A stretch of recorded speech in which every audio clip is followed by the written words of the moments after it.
TCL has long been known as the flagship producer of Roku TVs, and they are once again doubling down on that with a new line of 75-inch TVs, the very first TVs to ever be 75-inch and offer Roku TV built in, and a very first Roku TV with 8K options. Now you're looking at the 4K version of the 8 series. This is a new TV that'll be coming out later on in 2019.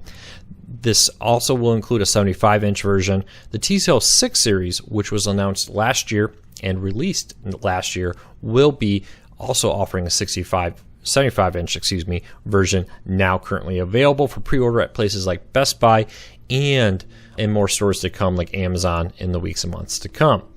Now this version has a slightly different body. It's a very beautiful metal base there. As opposed to the two legs on the side, TCL is going for a little bit more of a premium look here with the stand.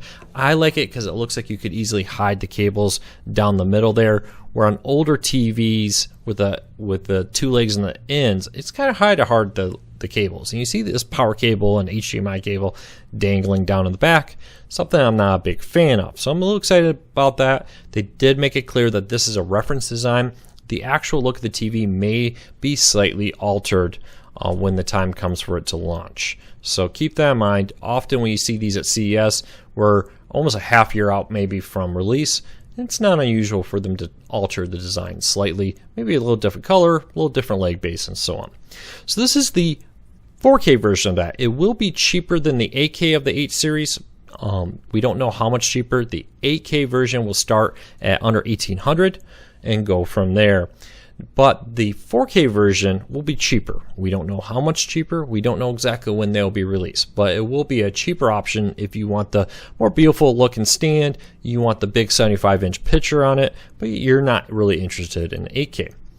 Now 8K, will show you that in a quick second here, will be coming out at the same time in the 8 series. The TV will look very similar. The big thing there is a lot of people say, hey, there's no content. Well, they will be upgrading it. As you can see here, it is a beautiful picture as we're now looking at the 8K version of the TCL 8 series. There really is a noticeable difference here in color. The question is it enough for you to justify buying it? That's really up to you. But to bring content, TCL is rolling out an intelligent upscaler, which will take 4K content, upscale it to 8K to give you a much better picture. Now, when you get up to the 75-inch, the ability to have higher density in the color zones, higher density in the pixels really does help a lot. And it's noticeable. The only question is, similar to going from HD to 4K, is it noticeable enough to justify the cost? And that is up to you. TCL, it does have a great line of TVs here that will continue to maintain their leadership in the role as the flagship Roku TV manufacturer. They will be rolling these out later this year. And again, if you want the 75-inch, you can pre-order that now. I'll put a link to it down in the show notes down below where you can take a look at the latest from TCL's 6 series line with 75 inches. Well, I'm going to let you kind of look at this for another minute. If you have a question, comment, let me know. Hit that subscribe button, hit that thumbs up. When this TV is actually released, we will do our best to get a review unit so we can give you a full hands-on test from our own lab right here, rather than just trying to test it out at the CES show floor. We'll be able to control it and give you more of an idea, but we wanted to give you a first look at these brand new, beautiful 8K TVs from TCL and Roku.